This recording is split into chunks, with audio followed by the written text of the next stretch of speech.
The next item on our agenda is a section that is very important to NASTF. I want to make sure everyone understands that the most valuable asset for NASTF is its committee structure, because all of the programs that you see come out of NASTF come out of the committees. The committees do the work. When a problem is identified or an opportunity to get the independent service providers and the automakers together, those discussions take place in the committee. There is no better example of success that can come out of a committee than with our NASTF Vehicle Security Committee.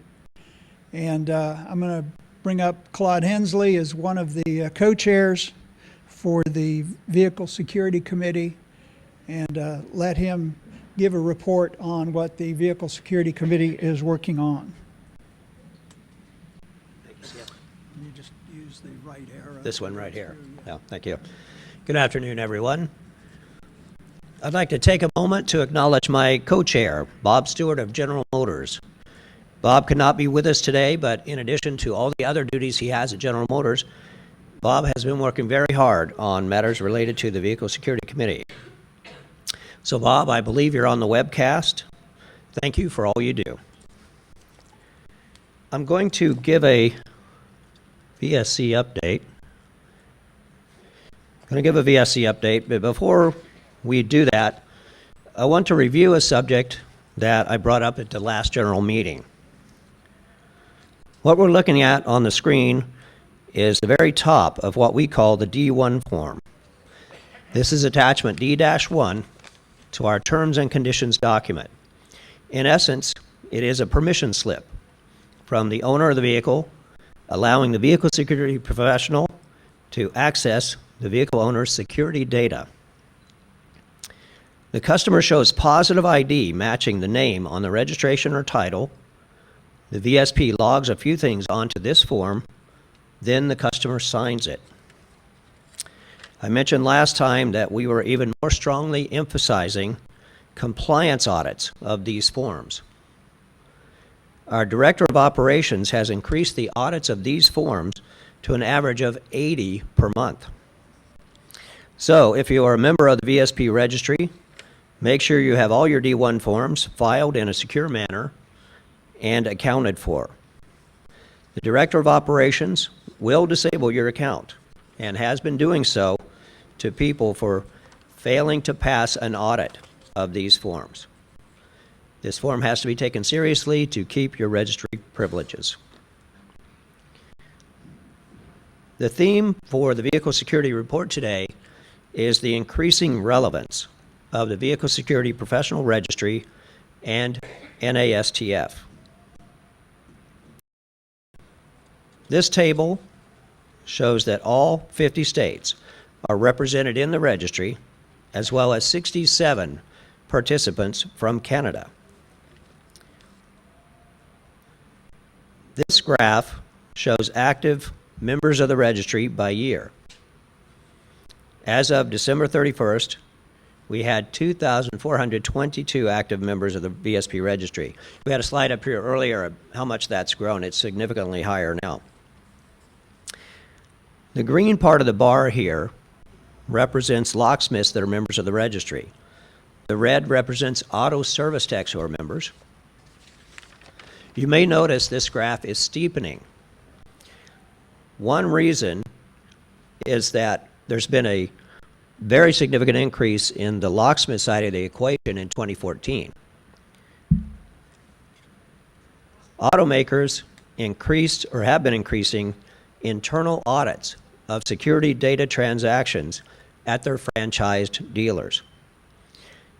If you have a dealer servicing 10,000 cars per year and only using a relatively small amount of security data to accomplish that, and then you have a dealer servicing 5,000 cars per year but using 5 times the security data of the bigger dealership, that might be an indication that the smaller dealership has security data being sold through the parts or service department. As automakers have cracked down on this practice, locksmiths who were used to getting their data from other sources discovered they could not only get their data in a way that was sanctioned by the automakers, but could also get it nights, weekends, and holidays when the dealer isn't even open and when a customer might be stranded far from. This data, as pointed out, is from the end of 2014. I can tell you that since that time, the red portion at the bottom has grown at a faster pace than the locksmith part at the top. Quite a number of auto service techs have signed up in response to MBUSA's expansion of available TRPs, theft relevant parts. Let's talk about that for a second. Back to our subject of relevance. You can purchase parts from the Mercedes TRP list, but you have to be validated as being in the VSP registry as part of the process.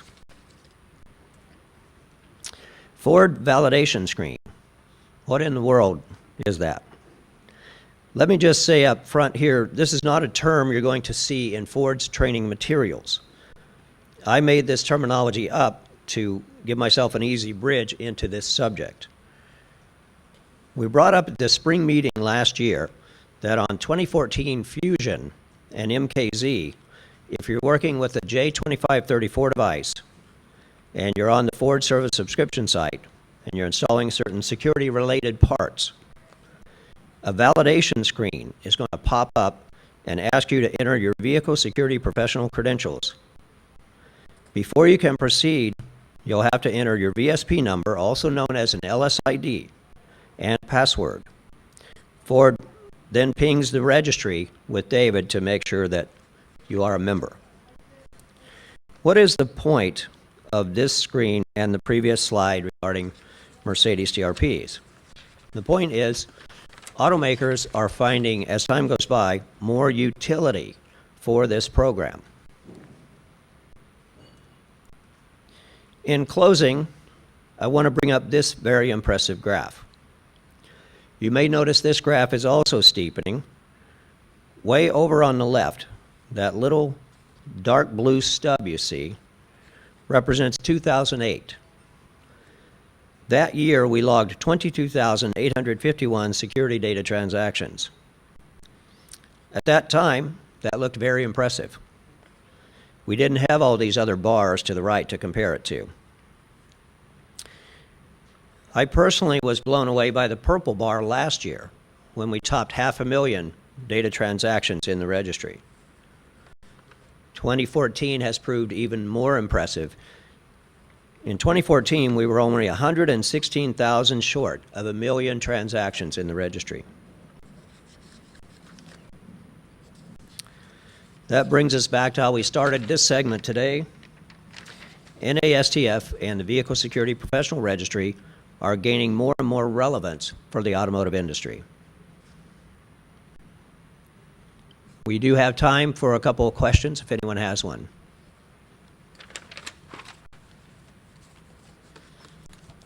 Yes, sir, Kurt.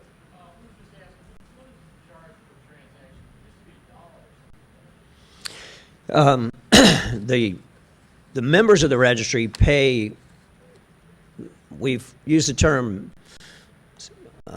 membership fee, you might say, but part of that is background checking and so forth. So that's how the registry is funded at this time. Then the automakers themselves have a charge for their particular data.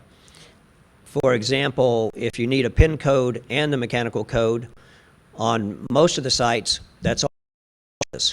I think Nissan's is separate. You can purchase both together, or you can purchase one or the other if you just need it separately.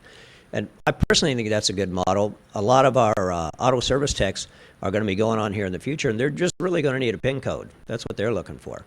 And yeah, and then the locksmiths, if all the keys are lost, they definitely will. And, well, in a lot of cases, they don't exactly need the mechanical PIN code. I mean, the mechanical key bitting. But we can certainly get the customer on the road a lot quicker if we get that data at the same time. We absolutely do need the PIN codes. So, any other questions? Okay, Return control at this time to our NASTF Executive Director, Skip Potter.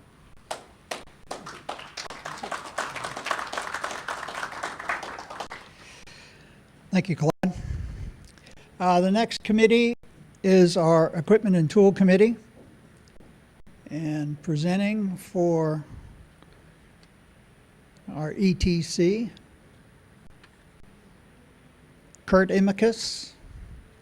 And as Kurt wanders up here, Kurt is with Volkswagen and Audi. Thank you very much for being here today. Well, the excitement continues. I think our audience here is getting thinner and thinner, but thank you all for sticking around at least.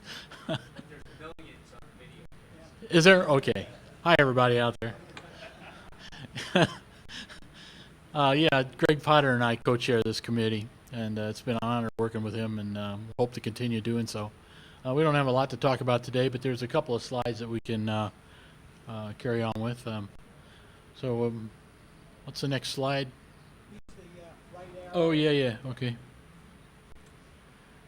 Campaign for J2534-5. I don't know whether you guys are familiar with it or not, but the SAE is working on a more advanced specification for J2534, which is the pass-through reprogramming spec. Reason for that was that the old 4.04 spec had some gaps in it where tools could not necessarily match some of the OEM requirements, so they've tightened that up and made some significant changes in that specification to try to adjust for that and make it more consistent. And they've also added a lot of new features that will have to be incorporated. And the challenge now is to get both tool manufacturers and vehicle manufacturers to adapt the new spec in sync so that as we move forward, like in the next few years, that everyone's on the same page as far as that's concerned. And there are some of the challenges involved with the OEMs, just the amount of time and effort and expense it's going to be to make that work on the cars. And with the tool manufacturers, from what Greg was saying, there is some significant software changes inside the pass-through devices that have to be put in place in order to make that happen.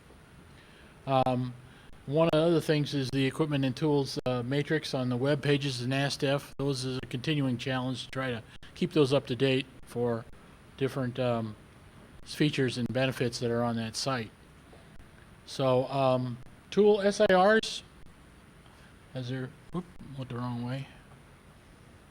Is there any volume of tool SIRs, Skip, that we've seen? So everybody seems to be pretty satisfied with where things are from getting OEM tools. Greg? We had one of our last meetings that we talked about in Las Vegas was creating a new process for that. Yeah. That is still in the works. Okay. It's not dead. It's going back. There's just been it's being done by ETI. Uh-huh. At the same time, in Vegas last year, it was announced that ETI was having a transition between Charlie Gordon retiring and myself. Yeah. And that has taken a lot of our time. Yeah. I would say, in transitioning over to the new management and moving our office, moving our bank, moving the servers, and so many things that we're doing that we'll soon be back working on that process, and we'll have that. We hope to have that finished up by our next major meeting. Yeah, to give you a little bit more background on that, what that involves is independent repair shops have a way now to file SIRs that are specific to service information needs or tool needs that people want OEMs to react to. The tool makers don't have their own venue for doing that same thing. There might be that a tool maker needs to equip his tool to be used on a particular OEM, and that has never been specified as a separate SIR. And we're seeing that more and more as something that needs to be done, because part of our charge, our mandate from the Memorandum of Understanding and so forth, is that we have to be able to equip tool companies to be able to fix our cars as well as independent repair shops. So it kind of goes hand in hand. So there really was not a more an accurate way or a specific way for tool companies to do that, and that's what we're trying to work on. Is there any other questions or comments or anybody? Kind of a short presentation, but that's where we're at. No? Yes. Okay. Thank you very much.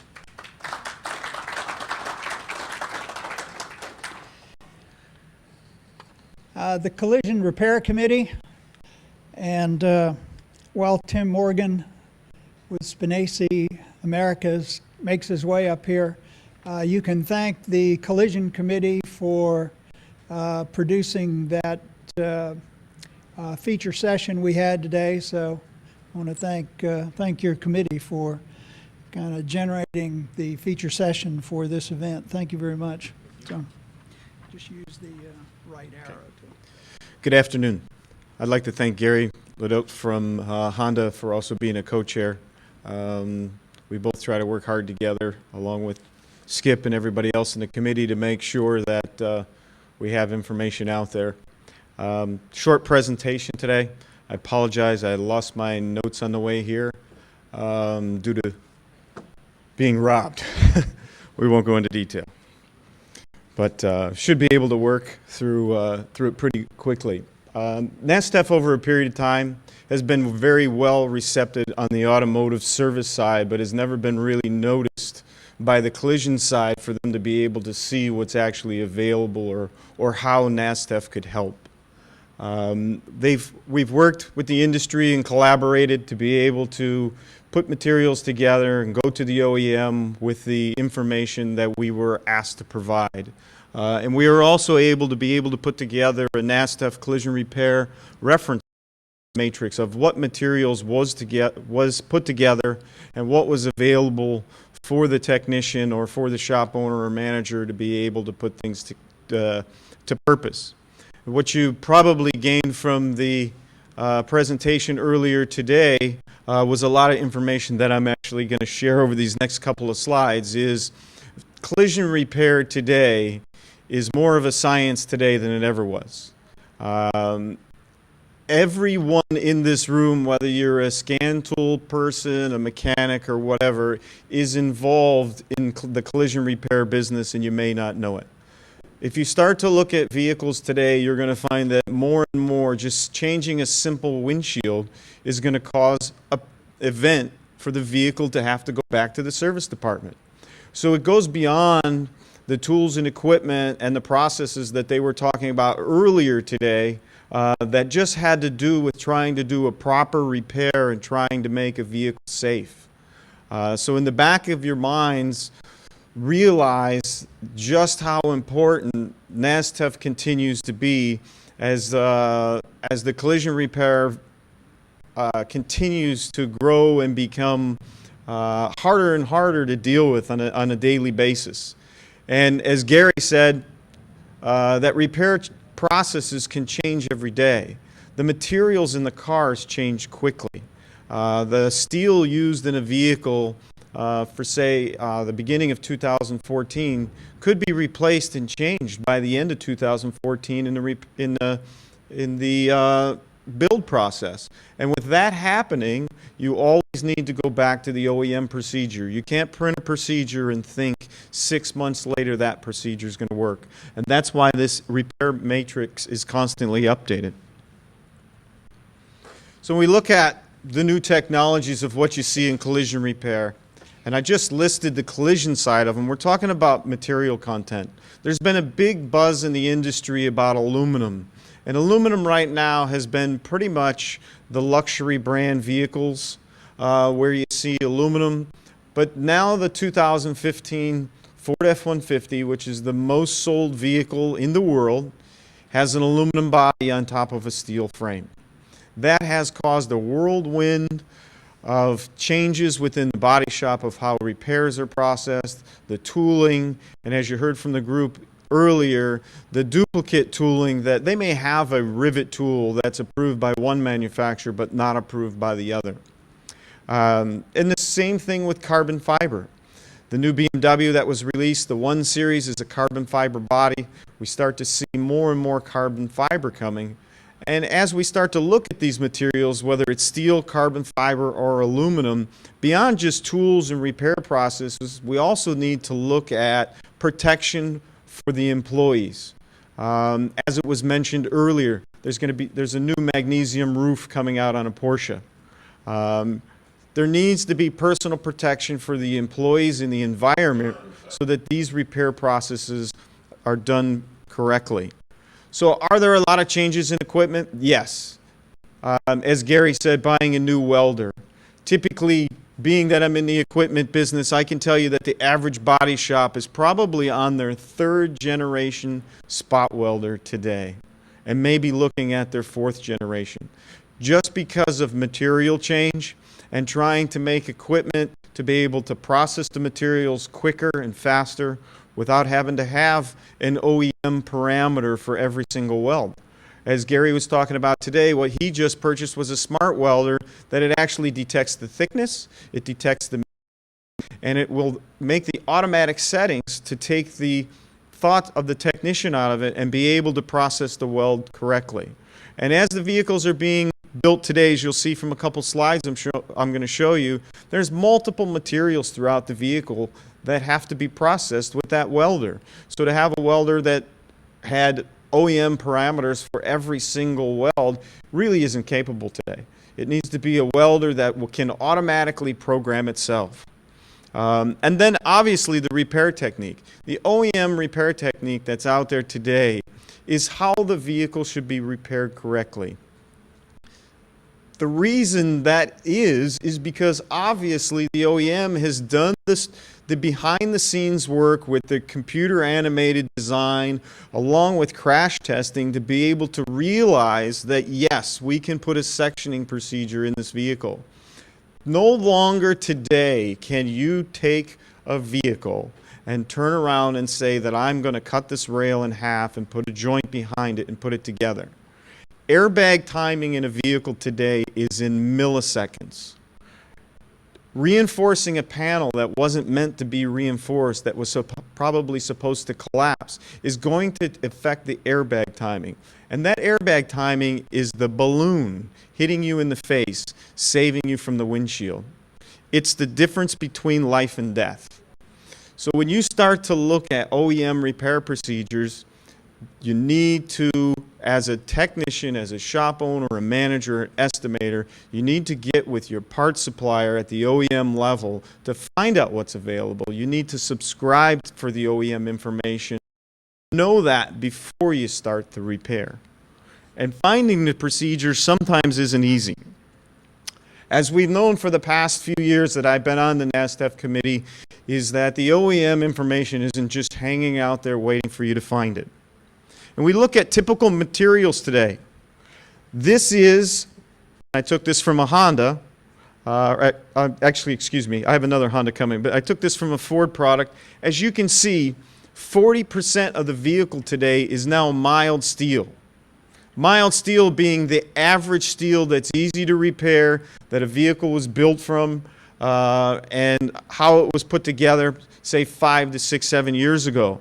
And you work your way up to the highest strength steel that you see on the bottom there, which is a boron or a martensitic, being 13% of the vehicle. As you work through these high strength steels, these high strength low alloy steels and borons, that's where the welding processes change, that's where the sectioning procedures change, and this is where it's a science. So but for a technician making a call to change a partial of a rail without a procedure is not going to put that vehicle back to a specification, that it's going to be able to go down and be able to have the same crash rating as it has in the past. That brings the presentation from earlier about having the OEMs involved in the repair process farther forward to make sure that they are protecting their vehicle owners and their make and model. We look at the new 2015 Chevy Colorado. I'm sure you're hearing the commercials on television. They're boasting about the big high-strength steel frame and body. This is also a game changer because in the truck market, They hadn't had to worry too much about fuel economy, and they were using lower grades of steel. But think about it, your trucks need to be stronger. They're being used for commercial use. They're being used more and more trucks are on the road today, even with the change in economy. So we start to look at where these materials are strong and where they need to be able to absorb energy, and that's going to change the complete repair process. And that's a pretty big game changer right there. And there's more and more coming from every manufacturer every day. And these procedures evolve. In the beginning of the release process, as Gary said earlier, it's not like he has this vision or these vehicles and the repair procedures sometimes even before launch. Sometimes the vehicles are launched and have to be revisited to be able to come up with the process or adjust the process because of a change in materials or because of something that came out of some collisions or even a supplier change that the material has changed in the vehicle. So it is a constant need to be able to go back and look at these procedures. What we've had in the with NASTF is not the ability to be able to be the clearinghouse of all the repair procedures. And that's where a lot of the car manufacturers went to ICAR and asked them to put together a repairability technical support portal. So if you go to rts.icar.com, you will find this main screen, and as you see right up front, the 2015 F-150 collision repair information now available. From that screen, you'll be able to navigate to be able to find what OEM information is available. Now, I can tell you that some of this material is on a subscription basis, but that's part of doing business. We need to be able to repair the car safe. We need to make sure that our customers are put back in the vehicle and can be able to maintain their vehicle to withstand another crash event. We go through the process.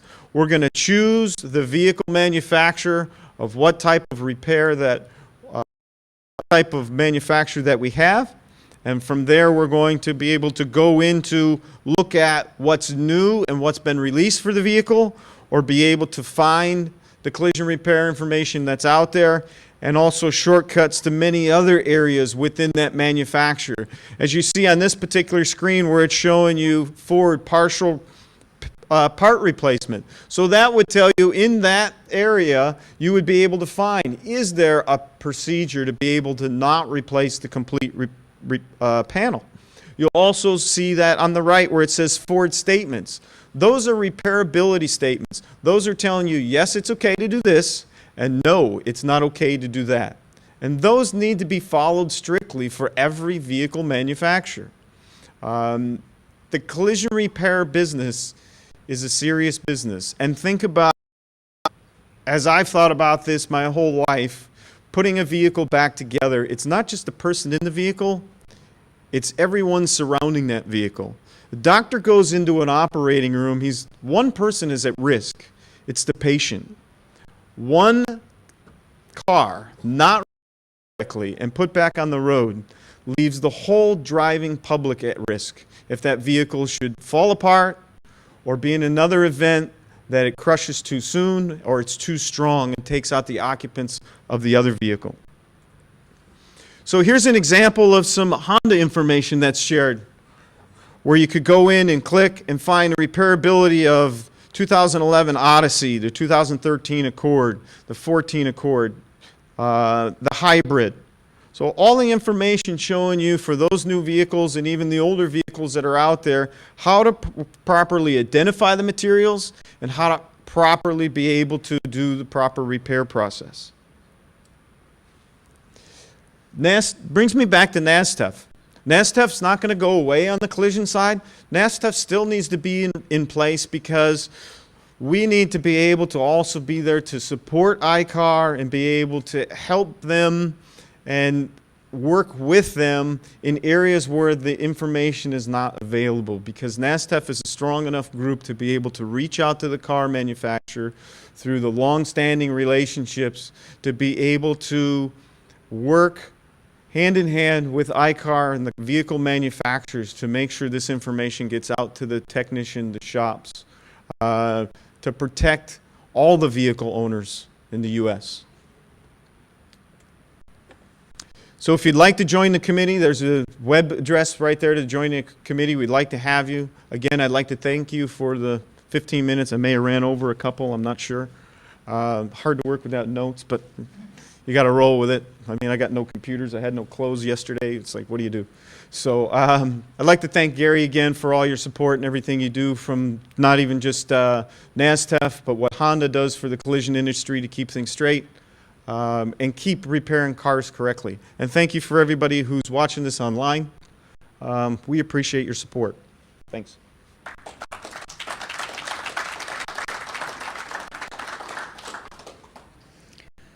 The Service Information Committee is as the next segment, and the two co-chairs, Steve Douglas with the Alliance of Automobile Manufacturers, and Dave Zwolina of Automotive One in Florida.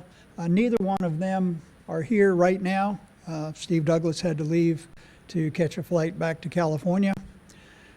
So I will fill in for him here, as I will in a few minutes on a couple of other things. The Service Information Committee has a lot of projects and responsibilities. I list them here just for you to see. They are responsible for the OEM Technical Website Index. That's the page on the NASTF site that gets about, I would say 75% of the visits to the NASTF site are there. Well over 200,000 a year. Reprogramming information is another area of the NASTF site that gets significant visits, and that's in the process of change right now. When NASTF first began and the OEM websites were young, a lot of the information for a technician to determine if some information was available or was not available, you had to go to the NASTF matrices to see for what makes and models things were available or not available. I think the assumption now is that everything is available, so you can assume that it's on the OEM website. So the NASTF service information strategy has shifted somewhat, and we're moving from the matrix concept to more helpful interface, so that we can direct your question to a particular place or give you some hints on how to find what you're looking for actually on the automaker's website. The automakers are going to keep up their own websites much more aggressively than they're going to update any matrix that NASTF may have. So that process is in, is in evolution right now, and the Service Information Committee is working hard on that part of the project. If you want to see where we're going with that, the Scan Tool Resource Center is something that is also in development, but it's already up there on nastf.org, and it's more of a menu. Those of you who have ever gone to try to find an OEM scan tool, there are some OEM websites where the actual ordering process or what's available is difficult to find on the free side of their website. So what the Service Information Committee has tried to do here is to simplify the process and standardize the process, so that if you're looking for an OEM scan tool, we want you to be able to know what's in the box and how to buy it. The Service Information Request is the feedback mechanism that was really the first project that NASTF implemented. The automakers needed a way to hear back from the independents that were out repairing the vehicles, and if they couldn't find something in the OEM information, then they got to use this feedback mechanism called the service information request.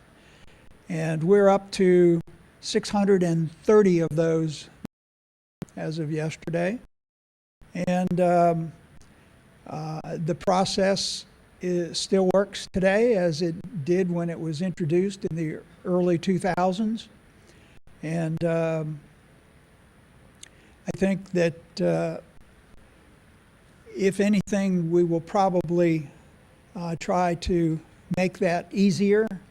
The board of directors recently, with the advent of the memorandum of understanding, it's not necessary anymore for NASTF to have an agreement to use the service information request. So we're in the process of redesigning the actual form that technicians would use to submit a request, make it easier, and make it more clear of what their responsibilities are too before they file a service information request. So that is another project, like I said, of the very busy Service Information Committee. Fortunately, it's a very big committee. Any questions about the Service Information Committee?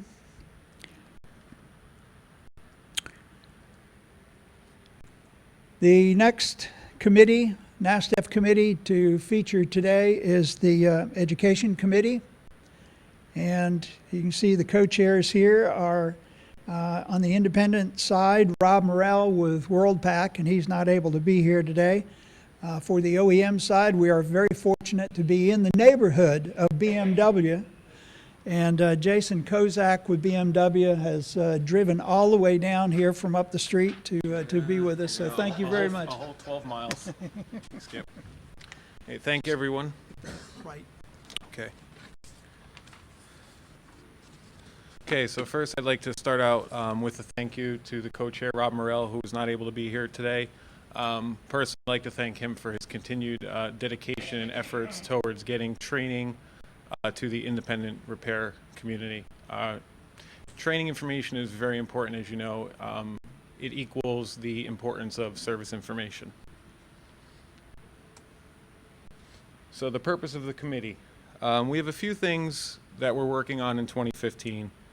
The first order of business is to develop what we're calling a best practice guide on what information is needed and how to provide it to the independent repair facilities. The second thing we're going to do is do a survey and see what information is currently out there, what information needs to be improved. The third point which we need to discuss, and this is one of the most important ones, is do people know this information exists, and how do you access this information? Because if we put it out there and you don't know it's there, then it's of no use to anyone. And the final thing we're working on for this year is to work on developing a license agreement so we can license OE information to third-party training facilities. So that can be shared with everyone.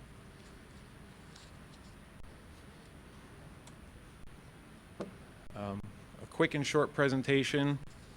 I would just like to make one statement about training information. The work we do here is very important, but unless you as a shop owner invest in your technicians, or you as a technician invest in yourself and utilize this training materials, then it won't be helpful to anyone. The Education Committee link on the NASTF website is listed there. If anyone would like to join this committee, you can do so. And with that, are there any questions? Okay, thank you. Thank you, Skip. Thank you very much. Appreciate it. Thanks. Here's your water. Don't leave your water. Water's a valuable commodity here. The sixth committee for NASTF is the Communications Committee. our OEM co-chair is the now retired John Cabanis, who is not here because he's in Key West. So let's, oh, yeah, you know. So John, if you're on the webcast, I want you to get this. And the board is currently considering candidates for the independent co-chair on this committee too. The communications committee is responsible really for the promotion and marketing of NASTF. So all of the projects that are developed by the other committees that turn into member benefits of the organization are how we communicate that out, how we organize our website, what we do with the marketing plan, our newsletter, our press releases, and things like that. I depend on the communications committee for a lot of that support. They recently had some recommendations for the board of directors, and the board of directors now is reviewing an update to the marketing strategy for NASTF. So it's a long process, and we've got a lot of people involved in that. So we hope that very soon you will see some new and exciting bits on the NASTF website, some things that will be able to attract technicians to understand what is available. So hopefully by our next fall general meeting in Las Vegas, November 4th, I believe it is, that we'll have something more on that. Again, just like all the committees, you can go to the committee webpage and click Join this committee if anything interests you. We certainly welcome anyone in the industry to get involved in any one committee or multiple committees, whatever interests you. We're finished with the committee segment, and I want to make sure that we've answered any questions. So this is kind of the part of the meeting where if someone has some concerns, we want to make sure that we hear about them. And I will, while you're thinking about what you might want to ask, I'll double check the emails to make sure that I've had several questions come in on the Mercedes theft relevant parts. And it's interesting, as the questions, we're on a delay. It's about a 1-minute delay on the webcast from here. And I was getting questions that we just answered. So I think I'll go back and look at everyone's questions, but make sure that that they are all in fact answered. But I believe from what I've seen, they have been answered. So if there are no questions, I want to make sure everyone knows that the fall 2015 general meeting is on Wednesday, November 4th at the Apex Trade Show at the Sands Expo Center in Las Vegas, Nevada. That's the SEMA Apex Trade Show Week in Las Vegas. And for those who are not getting the newsletter, NASTF is a free membership organization, and there's two benefits, one to us as NASTF and one to you as a member of the industry. By going to nastf.org/getnastf, you can complete the application and you'll sign up and start getting the newsletter. And the newsletter comes out 10 times a year, and I think you'll find that it has some valuable information in it for everyone, from technicians to the automakers. And the other benefit is to NASTF, because The automakers look at NASTF's reach, the number of people who get the newsletter, the number of technicians who participate in our who submit the service information requests. And it's easy to tell when an automaker looks at the fact that our newsletter distribution has gone up 500% in the last 2.5 years. NASTF must be relevant, as Claude said in his presentation. So if you're out there in the industry and you're not yet getting the NASTF newsletter, please be sure that you do so. So with that, thank you very much for attending, and this meeting is adjourned.